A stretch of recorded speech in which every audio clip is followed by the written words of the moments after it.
Antes de llegar al Nuevo Mundo, los Sombrero de Paja tuvieron que atravesar la Red Line, y para eso, primeramente es necesario llegar a la isla Gyojin, ubicada 10.000 metros por debajo del nivel del mar.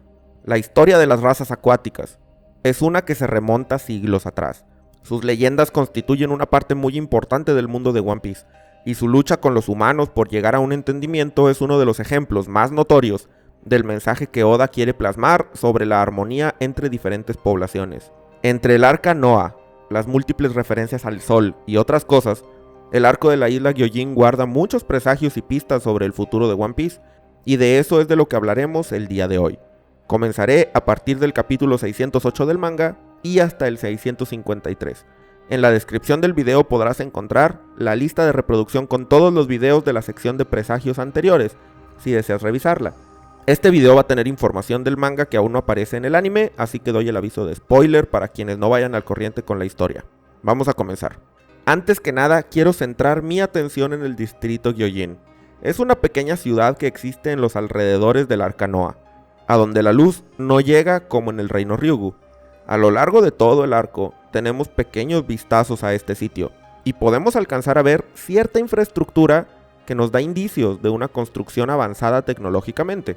En el presente de la obra, el distrito Gyojin es una zona marginada, que para el final del arco queda clausurada, pero dada su proximidad al arca y el tipo de construcción que tiene, antigua pero a la vez tecnológica de cierta manera, me hace pensar que este sitio era más próspero en el pasado y no era un nido de criminales como nosotros lo conocimos. En el capítulo 608 vemos a las hermanas Medaka, quintillizas cuyos nombres son Ichika, Nika, Sanka, Yonka y Yonka-tu. Hemos hablado unas cuantas veces de ellas en el canal, principalmente por el nombre de Nika, que es exactamente el mismo que el del dios del sol en escritura y pronunciación. ¿Es esto una coincidencia o es una pista? Yo creo que Oda lo hizo a propósito para darnos un mensaje en retrospectiva. Los padres en la isla Gyojin usan nombres de personajes legendarios en sus hijos de forma común. Pues me parece que Jody Jones es un caso similar. Lleva el mismo nombre que el pirata legendario Davy D. Jones. ¿Habrá alguna relación entre los personajes? No lo sé, pero creo que es evidente que los Gyojin de alguna manera han escuchado estos nombres y los usan en sus hijos, que otros personajes se llamarán como otras figuras importantes del pasado. En el capítulo 609 aprendemos que hay una ley antigua que prohíbe que los Gyojin le donen sangre a los humanos. ¿En qué momento se habrá promulgado esa ley y bajo qué condiciones? ¿Fue solo un caso de discriminación recíproca o hay otra razón? Últimamente, en especial en el arco de Egghead, vimos que la sangre tiene propiedades especiales en One Piece, con la invención de la Green Blood, por ejemplo. Podría ser que darle sangre de Gyojin a un humano le confiera algún poder especial y por eso estaba prohibido. Lo que sería muy interesante, pues al final de este arco, Luffy recibe una transfusión de Jinbe. Habrá tenido algún efecto que aún no se nos ha revelado. En el capítulo 610, Papago nos explica un poco más sobre Vanderdecken. Nos dice que el Decken original existió y terminó en la isla Gyojin, en donde murió. Pero el actual es su descendiente, Vanderdecken IX. No tenemos más información sobre el asunto, pero eventualmente esta leyenda cobrará mucha importancia. Tal vez más temprano que tarde, dados los temas que se han estado abordando en el manga. En el capítulo 610, Madame Charlie predice que Luffy destruirá la isla Gyojin. Las condiciones para que esto se lleve a cabo son desconocidas y ella misma dice que no puede saber en qué momento va a pasar, pero que en definitiva sucederá. Todos esperamos que el evento sea similar a lo que aprendimos en Wano. Destruir la isla será necesario por algún propósito específico, y no un accidente o una catástrofe guiada por acciones malintencionadas. Podríamos decir que esta profecía es evidencia de que Luffy eventualmente va a tener que volver a la isla Gyojin. Me pregunto si esto va a llegar a suceder antes o después de que llegue a Laugh Tale. En el capítulo 612, Neptuno nos explica que la isla Gyojin está en su sitio, con el objetivo de aprovechar la luz del árbol Eva, que brilla en sincronía con el sol de la superficie. Es bastante evidente que la isla fue fabricada artificialmente, pues está en una burbuja, y es un misterio todavía cuándo fue que migraron ahí los Gyojin y quiénes los ayudaron a construir la isla. Además, Usopp se pregunta si esto tendrá conexión con el árbol Adam, y dice que le va a preguntar a Franky después. Sabiendo ahora que Adam está en Elbaf, realmente se vuelve muy interesante este asunto, pues seguramente hay algún detalle importante que vincula a ambos reinos, no solo por sus árboles, la temática de discriminación por parte del gobierno y el esfuerzo de sus dirigentes, Harald y Otohime, por buscar la paz, son temas compartidos en ambos arcos, de manera que Oda está creando un paralelismo entre los Gyojins y los gigantes que vale la pena tener en cuenta. En ese mismo capítulo vemos el castillo Ryugu, y lo que más resalta es una estatua de un enorme dragón, que básicamente es idéntico al Seiryu, poder que está en posesión de Kaido. Me pregunto si se trata de la misma criatura.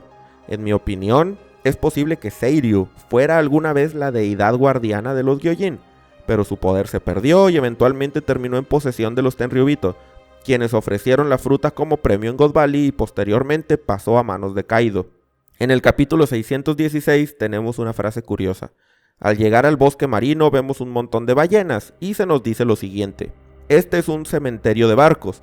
Los barcos hundidos terminan aquí por el flujo de las corrientes. Irónico, cierto, que de todos los lugares, este esté bendecido por la luz del árbol Eva y lleno de corales hermosos. Incluso los peces y las ballenas se reúnen aquí. Ese es el asunto con las ballenas. Tienen cierto sentido que las atrae a las áreas más abundantes en el océano y se reúnen ahí naturalmente. Creo que ese tema de las ballenas reuniéndose en lugares de abundancia es algo a tener en consideración. Muchos piensan que Laugh Tale tiene conexión con las ballenas, y algo así podría resultar cierto, en donde para llegar a la isla se tenga que seguir el camino que indican las ballenas o algo así. En el capítulo 618 tenemos una escena que se supone que sea de broma, pero podría tener una pista interesante sobre el tema de las transfusiones. Luego de que Sanji ve a Shirahoshi, se convierte en piedra y entonces Chopper se pregunta si esto se debe a la sangre Okama que Sanji tiene en su sistema.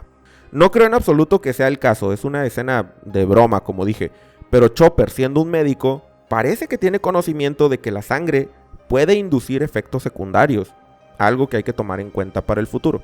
En el capítulo 620, Hachi nos cuenta sobre el anhelo que tienen todos los niños Gyojin de visitar el parque de diversiones de Shabondi. Menciona que incluso alguien como Arlong tenía ese anhelo, y luego Nami resalta la similitud entre el parque y Arlong Park.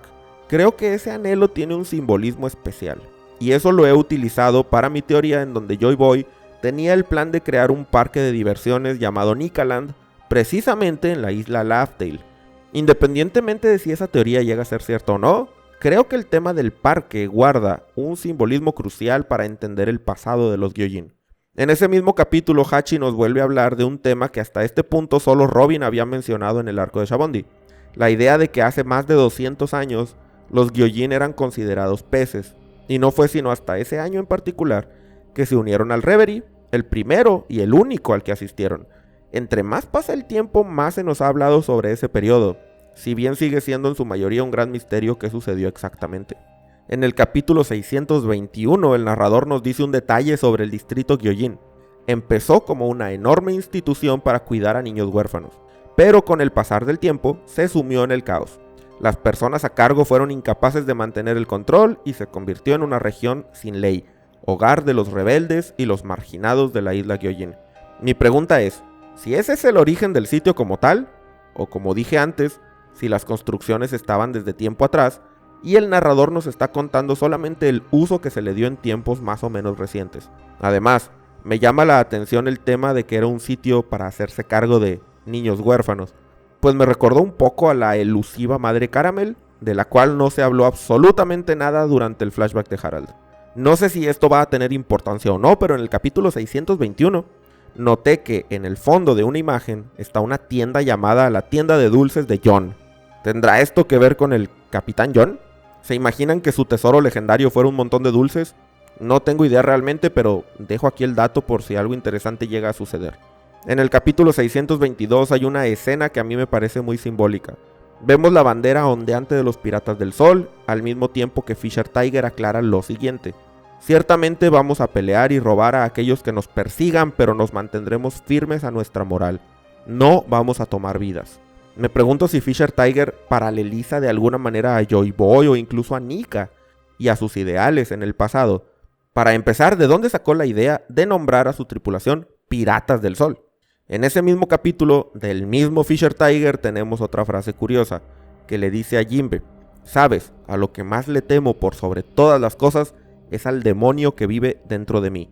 Esta es una forma figurada de referirse al odio por los humanos que adquirió al haber sido esclavizado y ver los horrores de Marilloa, pero podría también ser un guiño a la existencia de demonios reales, que puedan manifestarse por la acumulación de sentimientos negativos. Además, si pensamos que Fisher Tiger podría tener algún paralelismo con Nika, quizá incluso el mismo dios del sol tenía una dualidad parecida, que quizá justificaría la existencia del poder de la luz, el de Nika, y el de la oscuridad, que actualmente posee Imu, dos caras de la misma moneda.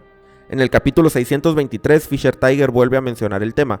Antes de morir, cuando se niega a ser transfundido con sangre humana, dice: mi mente ve la verdad, pero mi corazón se mantiene firme. Mi cuerpo se rehúsa a aceptar su sangre. Me parece muy interesante cómo él presenta esta dualidad en sí mismo. Su mente entiende el camino correcto. Sabe que la respuesta no es el odio, pero en su corazón no hay marcha atrás. La mención al demonio dentro del corazón podría ser incluso más literal de lo que parece. Quienes sigan mi canal sabrán sobre mi teoría del corazón de Davy Jones, y quizá estén de acuerdo conmigo en que esta escena podría ser una pequeña pista al respecto. Si no has visto la teoría, te la dejaré en la descripción para que la revises cuando termines este video.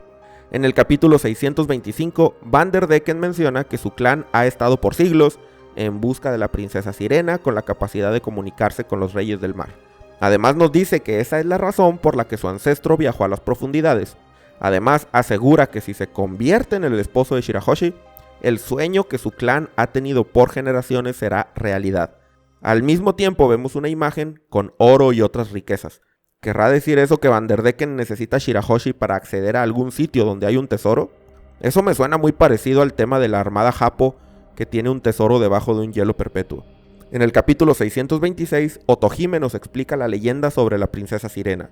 Dice: nosotros los tritones y sirenas tenemos la habilidad de entender el corazón de los peces del océano y comunicarnos con ellos, pero ninguna sirena ha sido capaz de comunicarse con los enormes reyes del mar. Eso está incluso fuera de las capacidades de su padre Neptuno, la única persona capaz de comunicarse con las ballenas. Sin embargo, de acuerdo con los registros de la familia real, cada ciertos siglos una sirena nace, con la habilidad de comunicarse con los reyes del mar. Se dice que aparecerá alguien con el poder de guiar a esa sirena, guiar a Shirahoshi, mostrándole el camino correcto, y la forma de usar su habilidad.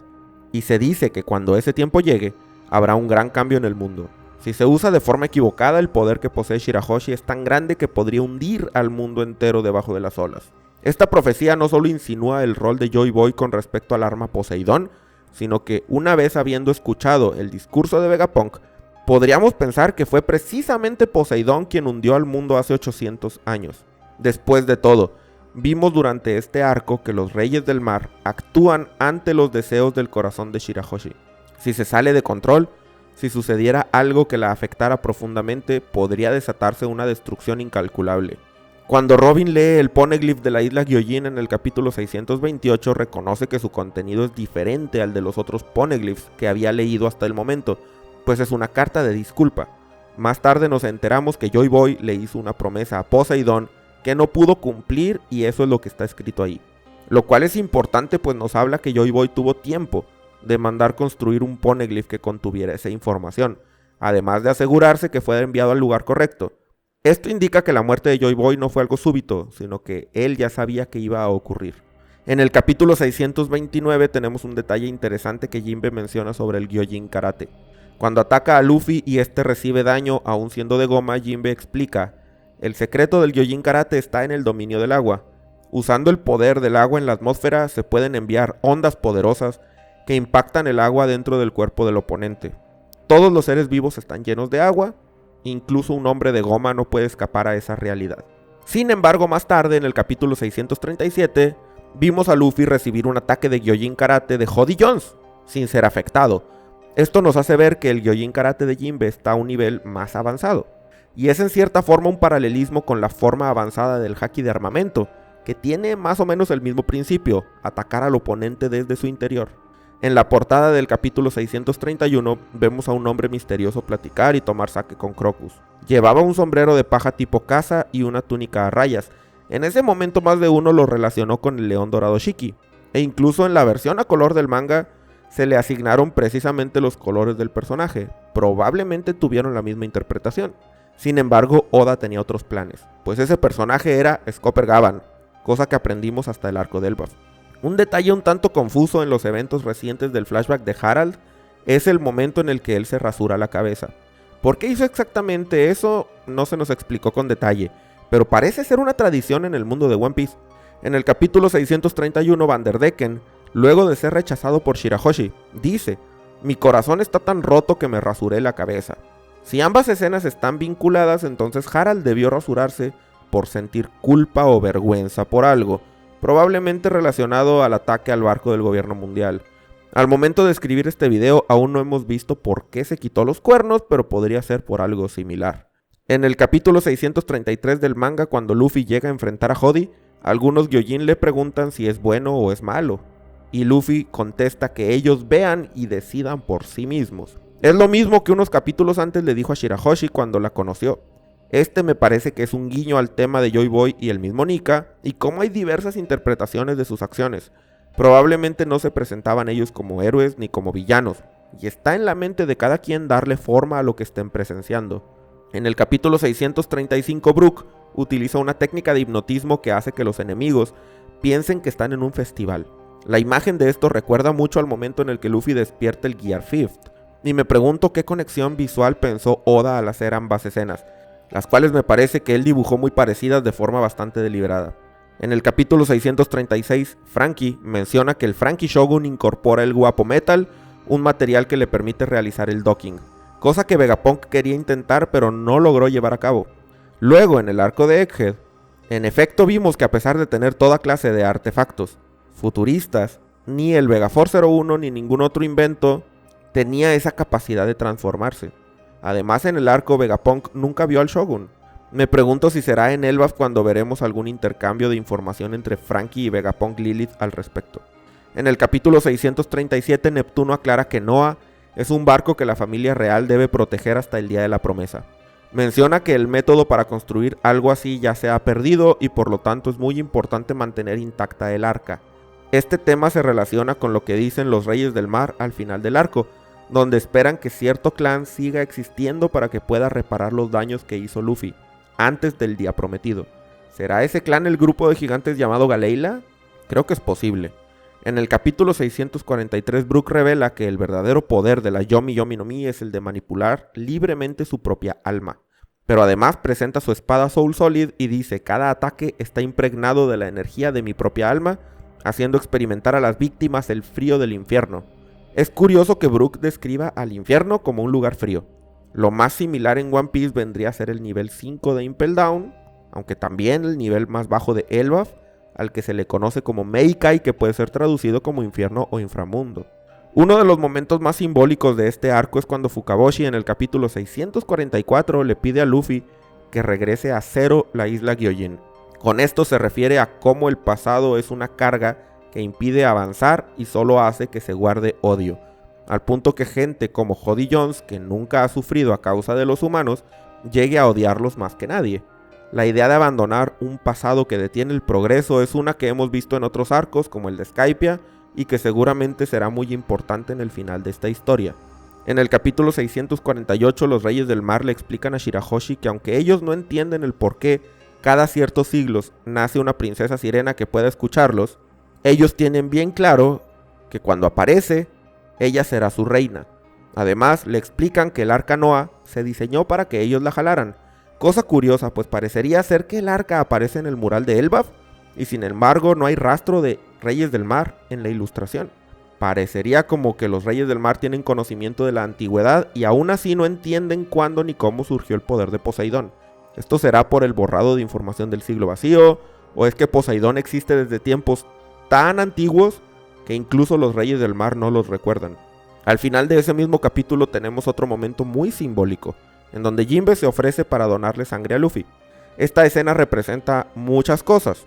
En primer lugar está el vínculo entre Gyojin y humanos, la ruptura de una ley antigua que denotaba una época de discriminación que se busca eliminar. Además solidifica el vínculo entre Jinbe y Luffy, pues en este punto es cuando Luffy le pide que vuelva a hacer su Nakama. Pero además podría haber un significado más práctico. Es posible que la sangre de Gyojin tenga un efecto en el cuerpo de Luffy, Esto no tiene mucho fundamento por el momento, pero quizá después aprendamos algo interesante al respecto. En el capítulo 650, Neptuno platica con Robin y dice: por alguna razón, en el mundo antiguo existieron 3 grandes armas con el poder suficiente para destruir el mundo. 3 armas ancestrales, cada una portando el nombre de un dios. Robin entonces pronuncia sus nombres: Plutón, Urano y Poseidón. Es interesante cómo siempre que se habla de las armas, no se dice que ellas en particular son consideradas dioses, sino que llevan o portan el nombre de dioses. Además, en esta escena es la primera vez, y la única de hecho, que se ha hablado de Urano en todo el manga de One Piece. Karibo escucha toda la conversación y este es un momento muy importante, pues más tarde en Wano pasó lo mismo cuando se habló de Plutón. Con esto él conoce la ubicación de 2 armas ancestrales y ya se ha puesto en contacto con Barbanegra para contárselo todo. En ese mismo capítulo Jinbe les cuenta a los Mugiwara sobre la batalla entre Akainu y Aokiji en cierta isla para decidir quién sería el nuevo líder de la marina. La imagen que se muestra es un presagio directo de la isla Pong Hazard, que veríamos en el arco siguiente. En su momento yo pasé por alto esto y me sorprendí mucho de la revelación, aunque en retrospectiva diría yo que es algo un tanto obvio. Otro tema que Jinbe discute es el hecho de que Barbanegra ha estado cazando frutas del diablo. Él dice: parece que poseen un método para matar usuarios y tomar sus habilidades para sí mismos. Hasta ahora no sabemos cómo lo hacen precisamente. De hecho, el que un requisito necesario sea matar a la persona, creo que es una regla que nosotros suponemos, igual que Jinbe, por los casos que conocemos, pero nada es seguro sobre el tema. Chopper se asusta y cree que será blanco de la cacería y Usopp le dice que quién querría la Hito Hito no Mi, lo cual se puede tomar como un pequeño presagio de la fruta de Nika, que es una variedad de las Hito Hito no Mi, y es muy importante. En ese mismo capítulo se habla sobre el Tamatebaco, que contenía los Energy Steroids, capaces de dar poder a cambio del tiempo de vida. Esta sustancia es muy parecida al Gozui que tenían en Arabasta, y el mismo Neptuno se cuestiona su origen y menciona que es algo raro de tener como un tesoro nacional. En el capítulo 652, Karibo menciona que debe recuperar los tesoros que robó y a Shirahoshi para tratar de agradar a cierta persona. El misterio fue resuelto en Egghead cuando aprendimos que Karibo admira a Barbanegra, aunque seguimos sin saber exactamente de dónde surgió todo eso. Bien pudo haber sido una admiración al leer en el periódico sobre él, parecido a lo que pasó con Bartolomeo y Luffy, pero además Karibo tiene ciertas creencias religiosas que podrían estar relacionadas con este tema. Los Sombrero de Paja se despiden de Shirahoshi en el capítulo 653 con la promesa de llevarla a conocer un bosque de verdad cuando vuelvan a verse. Como hemos visto ya, estas promesas de encontrarse de nuevo suelen pasar, pero con algún giro en especial. Sabemos que probablemente Luffy tendrá que dirigir a Shirahoshi para que use sus poderes de forma correcta. Así que es posible que el día que se vuelvan a ver sea precisamente el día de la promesa del que tanto se habló en este arco. Luffy dejó que cada quien pensara de él según su propio criterio, y los niños de la isla Gyojin, a pesar de los deseos de Luffy, decidieron verlo como un héroe. Y al final de este arco piden sombreros de paja para jugar a ser héroes. Creo que este es un momento importante que define cómo se va forjando la leyenda de Luffy y cada país lo va a recordar a su propia manera. Espero que este video te haya gustado y si fue así agradeceré mucho tu like. No olvides dejarme todos tus comentarios y teorías y suscríbete al canal para más videos de One Piece. Muchas gracias a los miembros del canal. Agradezco especialmente a los caballeros de Enel, Miguel Kuda, Lucas Núñez, Chofócrates, Hana Hananomi, Emile Axcu, Sin que ser hermoso, Mane, Skype el mejor arco del mundo, Dios del Café Soluble, Facundo Elizondo, Zafudel Stevens, Luis Arnott, Gonzalo Cazorla, Devil David, Fernando Vincelli, Lucas Arriola, Scottica 013, Luffy de Monkey, tú, Akira el Mitalero, Gal Riquelme, Towi G, El Chibi y Ariel Noriega. Así como los comandantes Zinc, Alup, Ramón Parra, Mugiwara, Ocelot, David Ginas, Federico Juárez, Luis Mira, Soy Dani Barrios, Miguel Pérez, Alejandro González, Jerónimo Angiolillo, Iván, Agustín, Terrasegundos, Cristian Ledesma Candás, Josep de Yolide, Kaiserex, Waldos, Lemelamente, David Dionisio, Jor 25, Jarayuco 1, Diego Ahumada, Roberto Sea, Tiago Suárez, I Have Microplastic in My Balls, Ari Aguilar, Brian Kinstiger, Goldsilp, Félix Alba, Cabanana, Sincro GR, Fiorella Paulini, Jessica Pérez, Gerhard Titich, Ángel Salazar, Yart, Pedro Teruel, Fede González, Juanini, Teikirisi, Belino Josa, Fabián Coelho, L. Gabriel Peña, Lucas García, Etna Neme, Rio Mojiro, Jesús Novelo, Fede Rodríguez, Samín Martínez, El de Alcapio, Paulo Luis, es un gol, Daddy Pero Que Rico, Mauricio Ortega, Helic, Miau Master y Minolo Alonso, Emiliano Burgos, Fudia de Roja, Esperanza D, Gonzalo Ariel Villa, Cristian Choquehuanca, El J, Andrew Haza, José Román, Juan, Adro, X, Mugiwara 56, Laura Alejandra de Silva, Alejo Can, Juan Trejo, Pericochelo, Kakukuku, Akagami 82, El Chibi y Saúl Iscali Landeros, así como a todos los Piratas Inc. Haz clic en el botón de unirse o en el enlace en la descripción para formar parte de los miembros en cualquiera de sus niveles. Muchas gracias por quedarte hasta el final y nos vemos en el próximo video.